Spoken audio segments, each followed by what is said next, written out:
Hey everybody, it's Steven from Asian Boss. With the whole world seemingly on lockdown, there's a lot of panic and misinformation that's going around about the coronavirus.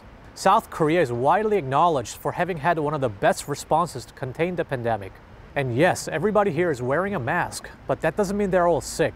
They're just protecting themselves before getting tested, which itself is widely available as you can see. It's probably not an exaggeration to say that it is one of the safest countries to be in right now, relatively speaking of course. If you're wondering what it is that Korea has done that was so effective and also want to get the most accurate information on the coronavirus, today we've come to Korea University Guro Hospital to talk with the most prominent coronavirus expert in the country. He's waiting for us as we speak, so let's go ask him as many questions as we can. 오늘 이렇게 시간 내주셔서 정말 감사합니다, 교수님. 우선 간단하게 본인 소개 좀 부탁드려도 될까요? 예, 제가 이제 근무하고 있는 직장은 고려대학교 의과대학 서울에 있습니다. 구로병원의 감염내과 교수로 있습니다. 제가 이제 감염내과 의사가 된 지는 이제 1990년부터 한 30년 됐습니다.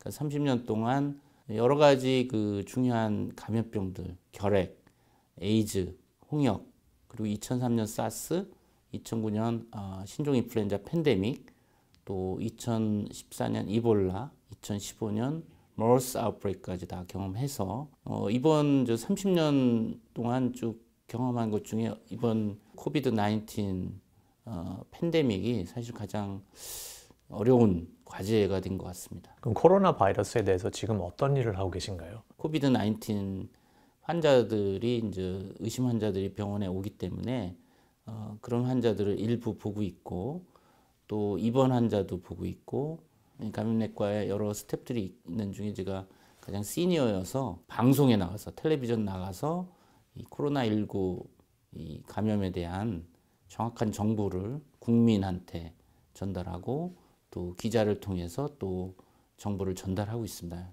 이제 그럼 전문가 입장으로 봤을 때 이 코로나19가 어디서 지금 시작된 거고 이게 지금 왜 이렇게 전염성이 높고 치사율이 높다고 생각을 하시나요? 2019년 12월에 이제 중국 후베이성 우한시에서 원인 모르는 폐렴, 계질성 폐렴 환자들이 많이 생기고 사망자가 생겼습니다. 근데 그것이 중국 정부가 알아채고 세계보건기구에 보고한 것이 2019년 12월 31일입니다. 지금 어떻게 보면 3개월도 안 됐죠. 두세 달 동안 우리가 연구한 바에 의하면 원래 이제 박쥐가 갖고 있던 코로나 바이러스인데 그것이 우한에 있는 생동물 시장 거기에서 처음 인체 감염이 돼서 물론 중간 매개 동물 숙주가 이제 그 천산갑이라고 하는 판골린이라는 얘기도 있고 뱀이라고 하는 얘기도 있는데 아직 확실치는 않습니다. 어쨌든 이 사스 코비2라고 하는 지금 코로나19의 원인 바이러스가 박쥐에서 뱀인지 천상갑인지 모르지만 중간 매개 동물을 거쳐서 인체 감염이 와서 지금 같은 이제 중증 폐렴으로 와서 사망률이 2 내지 3%인데 이거 사람으로서는 이거 처음 맞닥뜨리는 신종 코로나 바이러스죠. 그렇다 보니까 우리가 치료제도 없고 백신도 없고 그래서 모든 나라가 지금 아주 그 어떤 환자 폭증에 따라서 특히 지금 유럽이 가장 심하죠. 미국도 지금 뉴욕을 비롯한 대도시에서 환자가 많이 발생하고 있죠. 그래서 상당히 위협이다 그런 상황입니다. 사람들이 아직도 이 정확하게 코로나19가 뭔지 잘 모르는 것 같아요. 그렇죠. 이 치사율의 데이터가 어떻게 되나요 지금? 이게 나라마다 다릅니다. 치사율은. 왜냐하면 이제 같은 바이러스지만 그 나라의 방역 시스템, 그 나라의 의료기관의 치료 수준, 또 그 나라의 연령 분포. 그러니까 고령자가 많은 이태리는 8, 9% 굉장히 높거든요. 나이 별대로 이거를 좀 구분을 해주실 수 없나요? 예를 들어서 20대, 30대 아니면 30대에서 40대. 제가 이제 수치를 가져왔는데 3월 24일이지 않습니까 지금? 예. 지금 수치를 보면 대한민국에서 8,961명의 환자가 있고 111명이 사망을 했습니다. 그리고 3,160명이 회복을 했어요. 한국에서는 검사를 많이 하다 보니까 전체 한 9,000명, 약 9,000명의 확진자 중에 20%가 무증상 환자예요. 예. 그러다 보니까 전체적인 규모를 우리가 잘 알고 있죠. 어느 나라보다. 그래서 나이대별로 나눠보면 80대 이상이 11.6% 치사율입니다. 한국에서. 70대는 6.3%, 60대가 1.5%입니다. 50대가 0.4%. 그리고 이제 젊은 건강한 사람들이 이제 굉장히 관심이 있을 텐데 한국에서는 40대에 1명, 30대에 1명이 사망했는데 40대에서는 치사율이 0.1%, 30대도 0.1%입니다. 근데 지금 20대, 10대는 없어요, 사망자가.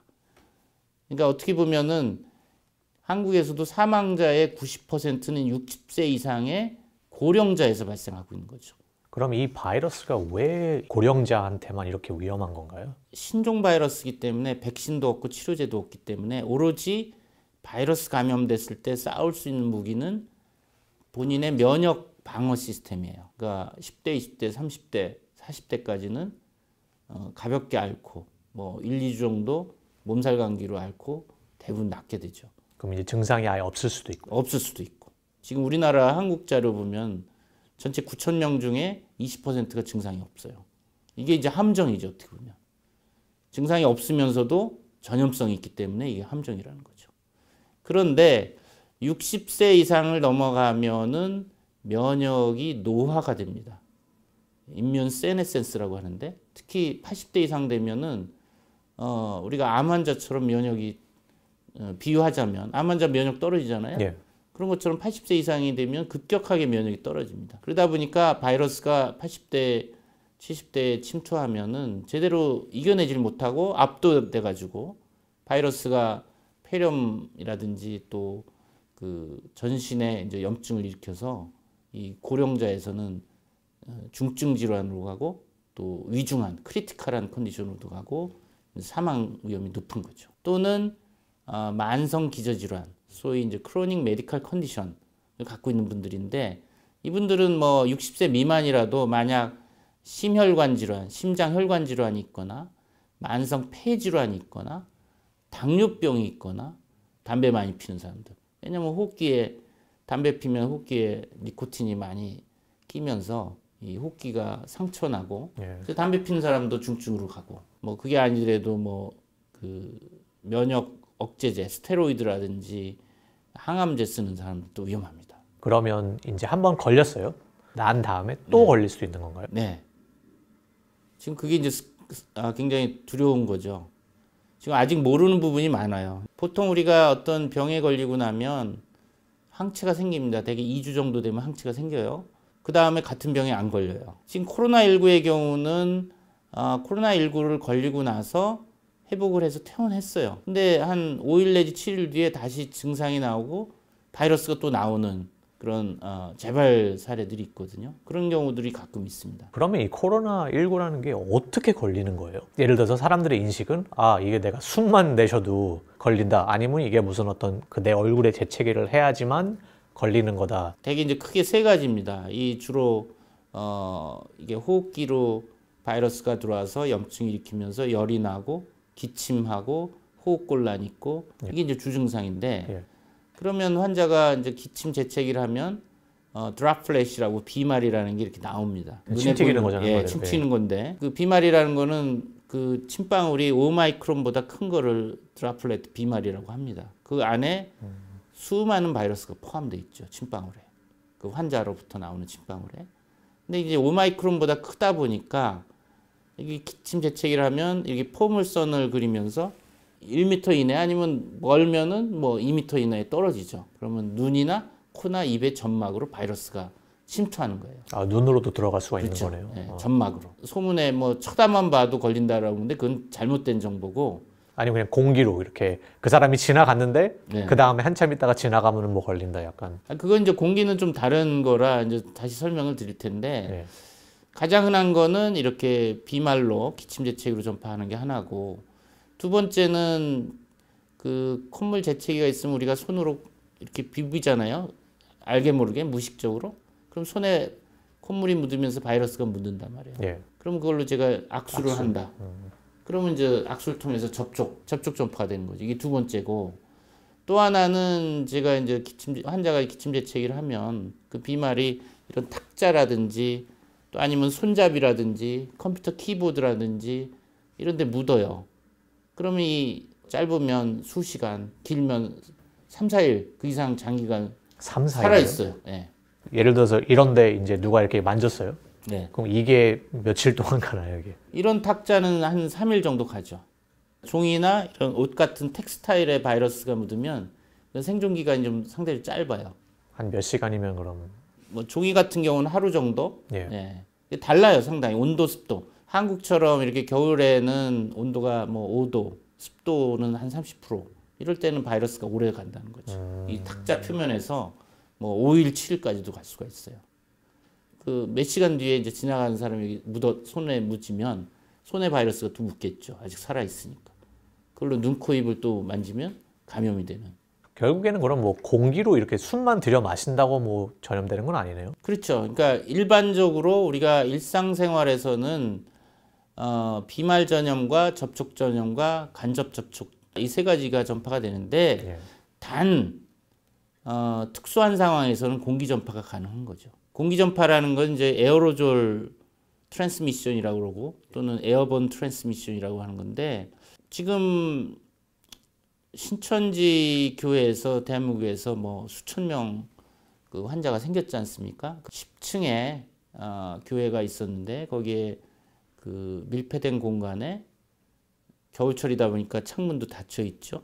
거기 수백 명의 사람이 빽빽하게 1, 2m 내에 빽빽하게 앉아서 수시간 동안 예배도 보고 또 찬송도 하고 노래로 부르면 그 안에 환자가 있는 경우 비말이 많이 나올 거 아닙니까? 그렇죠. 우리가 그냥 대화를 한 때도 침이 조금씩 튀잖아요. 근데 뭐 노래 부르고 뭐 소리 지르고 하면 뭐 그 비말이 엄청 나올 거 아니에요. 그런 경우에는 이 비말이 5마이크론 이상 크기인데 그 안에는 중력이 작용하기보다는 수많은 사람이 소리 지르고 하니까 이 비말이 1, 2m 내에 이렇게 안 떨어져요. 그러니까 공기 흐름이 수직이 아니라 수평으로도 가니까. 그러면 그 비말이 소리 지르면 1, 2m를 넘어서 이렇게 멀리 가면서 이게 마릅니다. 그러니까 5마이크론보다 작은 사이즈로 작아져요. 그게 이제 에어로졸인 거죠. 그런 경우는 중력의 영향보다는 가볍기 때문에 1, 2m를 넘어서 뭐 수미터 뛰어다녀요. 그러니까 1, 2m가 아닌 더 멀리 수미터 멀리 떨어져 있는 사람의 호흡으로 또 감염이 되는 거죠. 그게 이제 공기 감염인 거죠.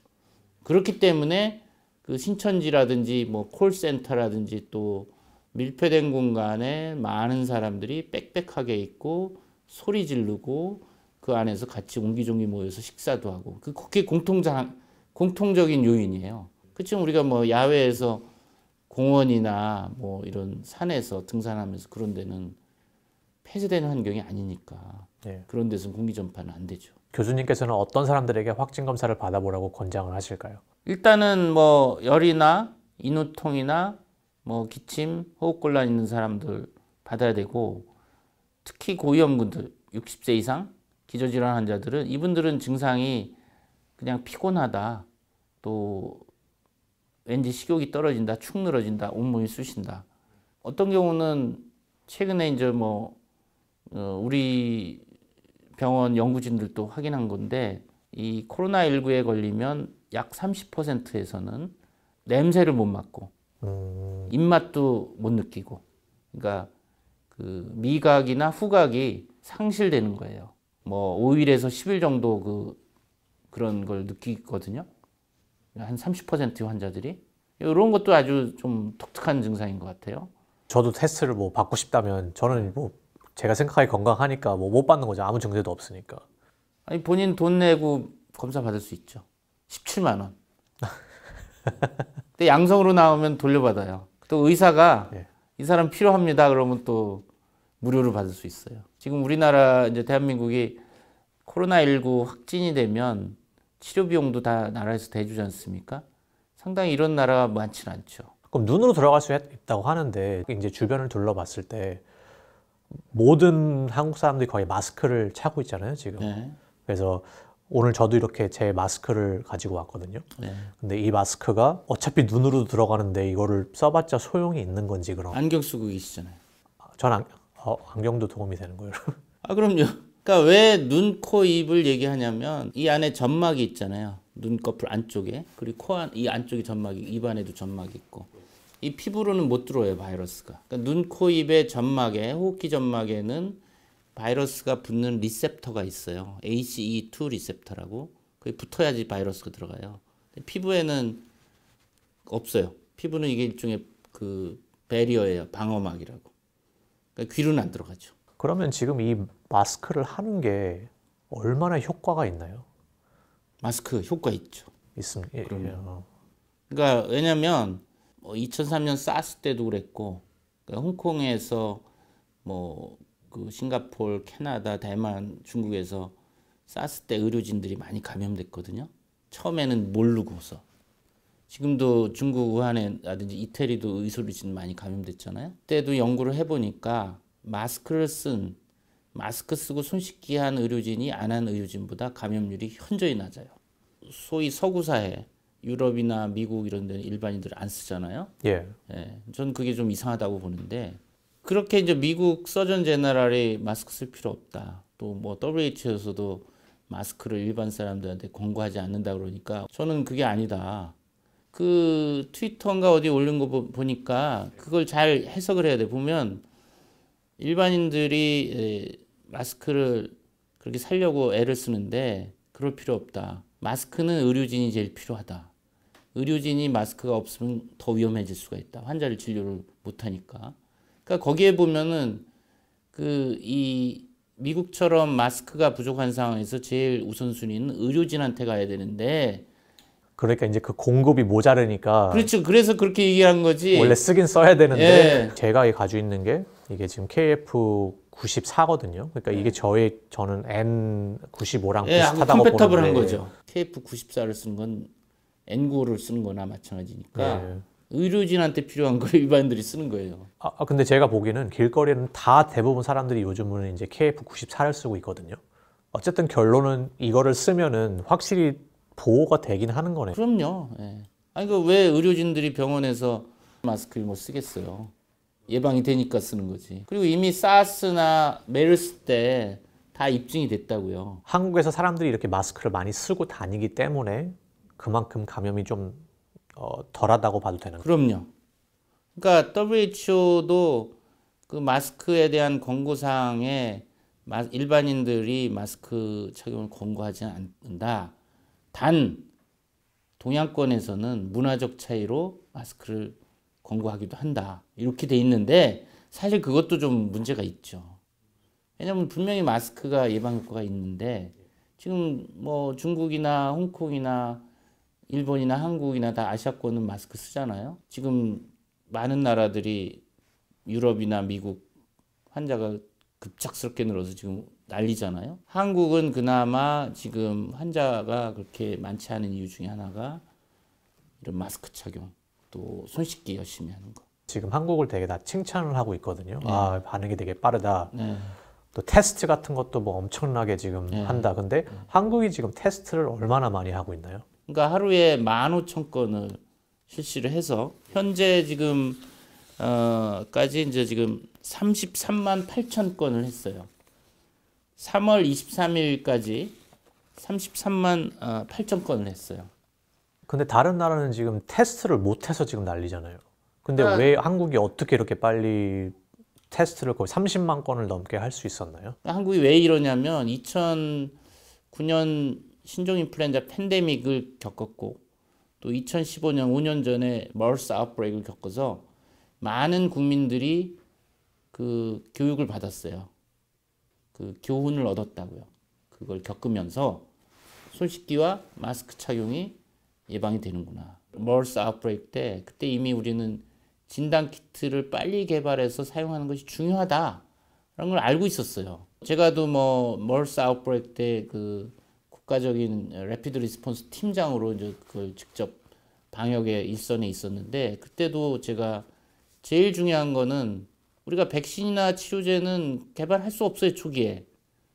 그렇지만 진단키트는 PCR이라고 하는 아주 우수한 분자진단 검사법이 있기 때문에 제일 먼저 강조한 것은 진단키트를 빨리 개발해서 널리 배포하는 것이다. 왜냐하면 환자가 열이 나고 기침하고 의심 왔는데 코로나19인지 아닌지를 알아야 예. 환자를 격리하고 치료하고 또 그 사람이 돌아다닌 그 동선을 따라서 접촉자를 또 찾아서 증상 있으면 검사하고 또 격리하고 이게 방역의 핵심이거든요. 그리고 이미 2015년을 기점으로 해서 정부에서도 이 분자진단 키트에 대한 리서치 앤 디벨롭 R&D 연구 개발에 많이 투자를 했어요. 또 중요한 거는 이 분자진단 회사들, 키트를 만드는 회사들이 이게 돈이 된다는 걸 아니까 투자를 하는 거예요. 그게 어떻게 보면 자본주의의 위력인데 경쟁 체제 하에서 이윤을 남긴다. 가장 동기부여가 강한 거죠. 그러면 지금 다른 나라들이 이렇게 반응하긴 좀 늦은 거네요. 어떻게 보면 이런 인프라가 그렇죠. 안 잡혀 있으니까. 예. 머스는 주로 사우디에서 2012년 이후에 중동에서 계속 일종의 풍토병처럼 계속 생기지만 중동 이해에서 이 머스 아웃브레이크를 크게 경험한 나라는 한국이 유일해요. 그때 186명이 감염돼서 38명이 사망을 했어요. 그러니까 한국은 어떻게 보면 그때 곤욕을 치렀지만 어려움을 겪었지만 그것이 약이 된 거죠, 지금은. 한국, 싱가포르, 대만, 홍콩이 공통적으로 잘하는 이유, 선방하고 있는 이유 중에 하나가 홍콩, 싱가포르, 대만도 2003년 사스 때 큰 곤욕을 치러서 이미 이런 코로나19 유행이 벌어지면 병원도 문제고 일반 시민들도 많이 희생된다는 걸 알고 있어서 이미 그런 경각심이 있는 거예요. 교훈이 있는 거죠. 그럼 현재 상황은 지금 어떤가요? 현재 수준에서는 세계 어느 나라보다 한국이 잘 컨트롤하고 있는 거죠. 예.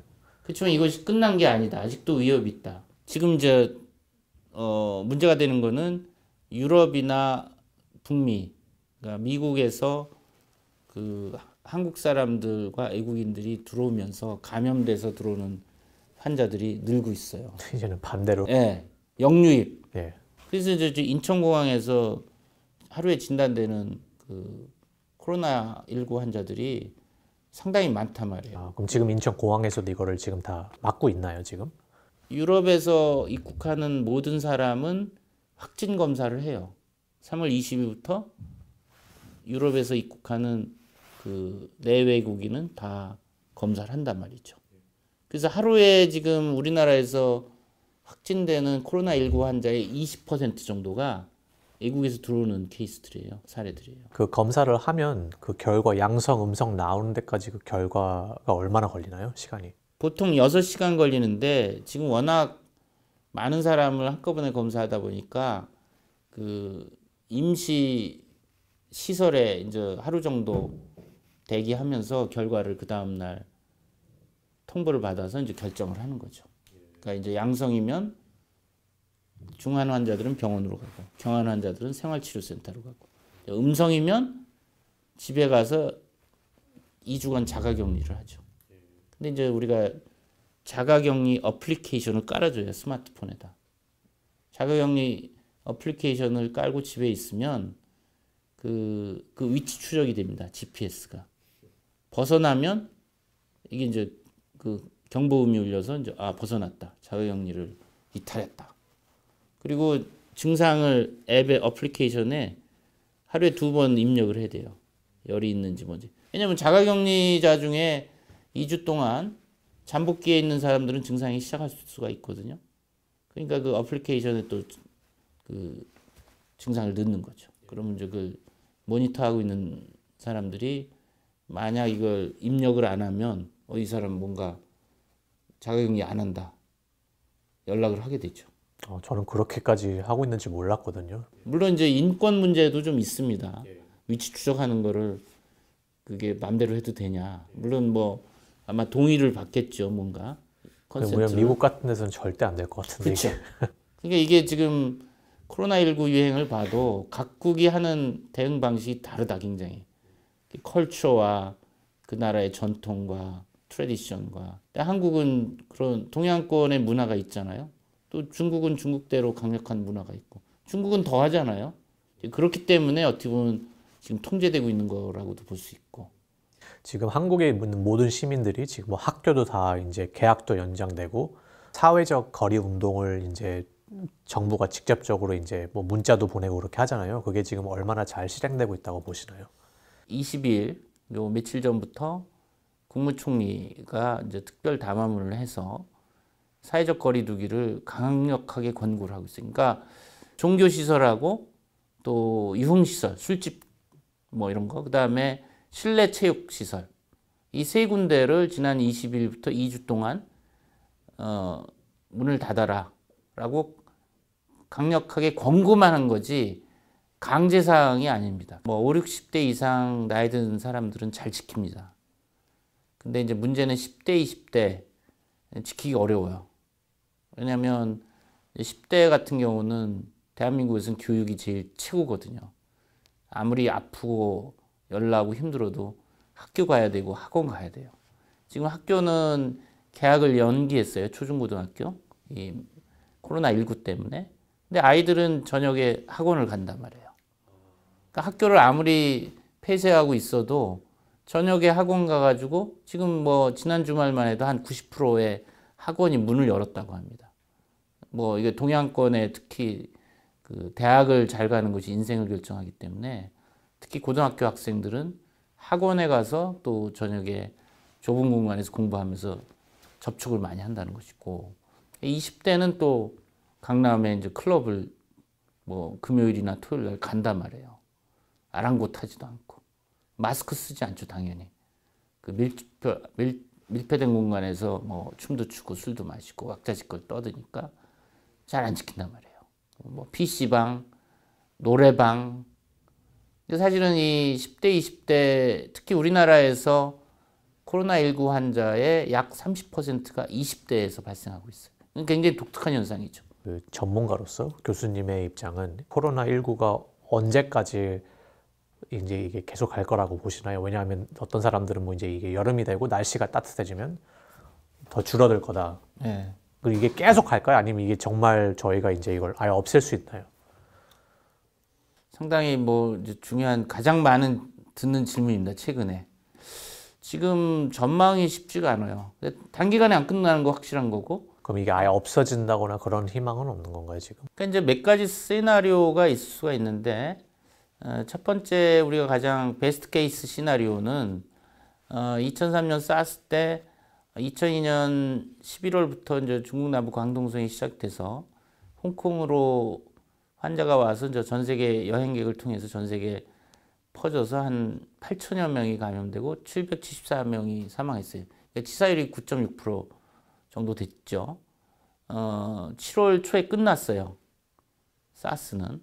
그러니까 지금 이 코로나19도 사스와 유사한 신종 코로나 바이러스이기 때문에 우리가 기대하건대는 그때처럼 열심히 각국이 방역을 해서 7월 또는 뭐 8월에 끝나는 시나리오가 가장 희망적인 시나리오예요. 그리고서 다시는 인류한테 감염을 안 시키는 것. 그 가능성도 있어요. 근데 그럴 확률이 몇 퍼센트 정도 된다고 생각하세요, 현재? 그때보다는 뭐 낮아서 한 10%? 10% 정도. 그보다 미만이겠죠. 왜냐면 그때 2003년은 벌써 17년 전이에요. 그때는 항공 여행이 그렇게 활발하지 않았어요. 지금은 전 세계가 일종의 국경이 없잖아요. 또 하나 시나리오는 지금 얘기한 대로 일단은 뭐 여름까지 유행하고 일단 북반구는 끝난 다음에 이제 남반구로 가는 거예요. 호주라든지 저쪽 남아프리카 공화국 남미는 그때 겨울이 되거든요.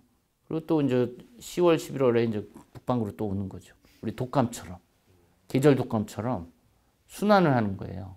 세 번째는 우리가 이제 운 좋게 백신을 개발해서 백신을 접종해서 이제 전 인구도 와서 우리가 이제 초년도를 1980년도에 백신 접종으로 지구상에서 소멸시켰듯이 백신이 아주 효과적인 백신이 나온다면 그걸 접종을 해서 유행하지 않게 끝내 종식시키는 그것도 하나의 시나리오긴 한데 가장 야심차면서도 달성하기 쉽지 않은 시나리오죠. 이거 백신이라고 하시면 지금 이 백신 개발이 어디까지 와 있는 상태이고 이게 지금 이제 나와서 시장에 나와서 대중들이 이거를 다 접종을 받을 때까지 시간이 얼마나 걸릴까요? 이 타임 프레임을 좀 주시면. 새로운 병균의 백신 개발은 10년 내지 15년 걸리고 돈은 1조 원이 들어요. 이게 지금 100일도 안 된 바이러스고 이제 유전자 안지도 뭐 2개월밖에 안 됐어요. 미국 알레르기 감염병 연구소의 이제 소장 안토니 파우치가 얘기를 했단 말이에요. 빠르면 모든 게 성공적으로 잘 진행이 된다면, 그러니까 우리가 백신 임상 시험을 건강한 성인 뭐를 일상부터 시작해서 쭉 3상까지 가는데 순조로이 되면 18개월이다. 그 모든 일이 순조로이 됐을 때 얘기거든요. 근데 만약 그 미국이나 중국이 백신 개발에 성공했다고 하더라도 다른 나라에 백신을 한 알이라도 줄까요? 미국 인구가 3억 2천인가요? 굉장히 많잖아요. 그거 단기간에 미국에서 자체 생산해서 그거 놓기도 불가능할 거예요. 결국 이제 우선순위를 누굴 먼저 놓을 거냐. 일반 사람들이 백신 접종을 할 수 있는 거는 시간이 엄청 많이 남은 거예요. 10대, 20대 건강한 사람들은 백신 맞을 수 없을 거예요. 현재 지금 백신 개발에 또 참여를 하고 계신가요, 지금? 저는 백신 개발에는 참여는 안 하고 있고 현재 지금 치료제와 백신 두 가지가 있는데 이제 백신은 어차피 시간 걸리고 당장에 우리가 쓸 수는 없어요. 이제 가장 빨리 이 치료제로 쓸 수 있는 것은 신약 재창출이라고 드러그 리퍼포즈먼트라고 비아그라라는 약은 보통은 이제 지금 발기부전 치료제로 알고 있지만 원래는 심장 질환 치료제로 개발하다가 부작용으로 이게 발기부전에 효과가 있다는 걸 알게 돼서 이제 발기부전 치료제로 비아그라를 쓰고 있거든요.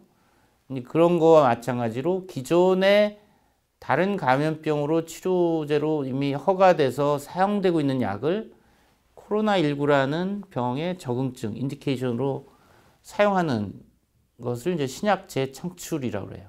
이것이 가장 빠른 길이에요. 그러니까 지금 에이즈 치료제 칼레트라, 말라리아 치료제 클로로퀸, 이것이 코로나19 바이러스에 이제 시험관에서 좀 효과가 있다라고 해서 그거를 지금 현재 쓰고는 있어요. 그 중환 환자들. 그런 식으로 지금 또 최근에 이제 렘데시비어라고 길리어드사에서 에볼라 치료제로 이제 개발했던 약인데 코로나19 치료제로 한번 써보자 하는 그런 지금 임상 시험도 하고 있는데 그런 것들이 이제 재원도 있어야 되고 인력도 있어야 되고 계획은 하고 있습니다. 두어 가지를 계획하고 있고 또 하나 이제 빠르게 갈 수 있는 것은 코로나19에 걸리고 회복한 사람들의 혈장, 컨발레센트 플라즈마라고 해서 이건 뭐 100년 전부터 쓰던 그 전략이에요. 코로나19에 걸리고 회복한 사람의 혈액에는 코로나19 바이러스를 중화시켜서 무력화할 수 있는 항체가 있거든요. 그래서 그거를 우리가 코로나19 걸려서 회복한 사람들한테 그 혈장을 좀 기증해달라. 그거를 코로나19의 중증 환자들, 위중한 환자들한테 투여를 하는 거죠. 그것도 이제 지금 뭐 저희들이 계획 중에 있긴 한데 모든 것이 지금 뭐 환자도 봐야죠. 여러 가지 일을 동시에 해야 되라는 어려움이 좀 있고 뭐 예산과 인력과 그런 것들이 지원이 돼야 되는데 뭐 현실적으로 그게 쉽지는 않은 것 같습니다. 교수님이랑 이런 모든 의료진들한테 가장 필요한 게 뭔가요, 지금 이 시점에서? 사실 뭐 의사들이야 기본적으로 환자 아픈 사람들을 치료하고 살린다라는 이제 책임감과 사명감이 있기 때문에 버티는 건데 사실은 지금 고민이 많죠. 현장에 의료진들도 벌써 2달이 넘으니까 상당히 피로감도 있고 이 일반인들이 느끼는 피로감 이상이죠. 이건 상당히 예, 환자를 보면서 내가 걸릴 수도 있다라는 거. 뭐 의사들한테 필요한 거는 사실 지금 휴식인데 휴식이 없죠. 휴식할 수가 없죠, 사실은.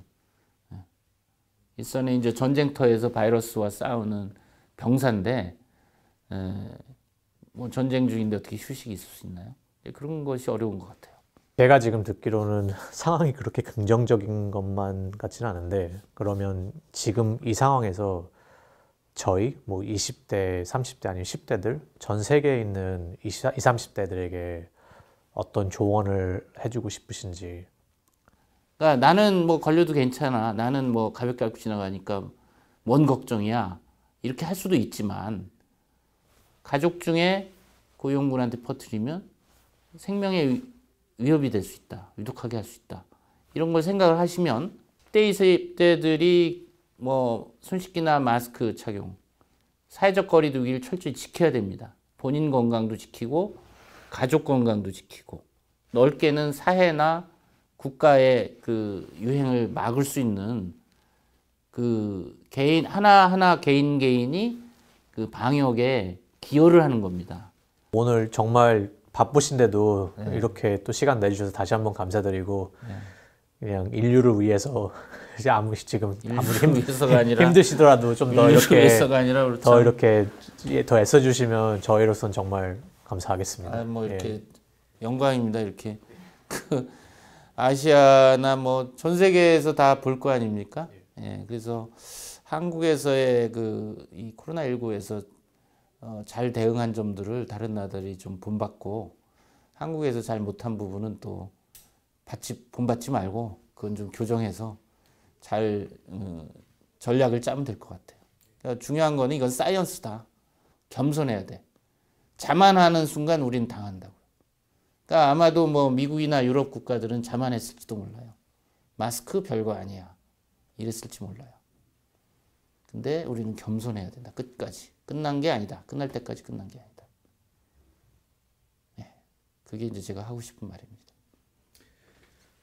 수고하셨습니다.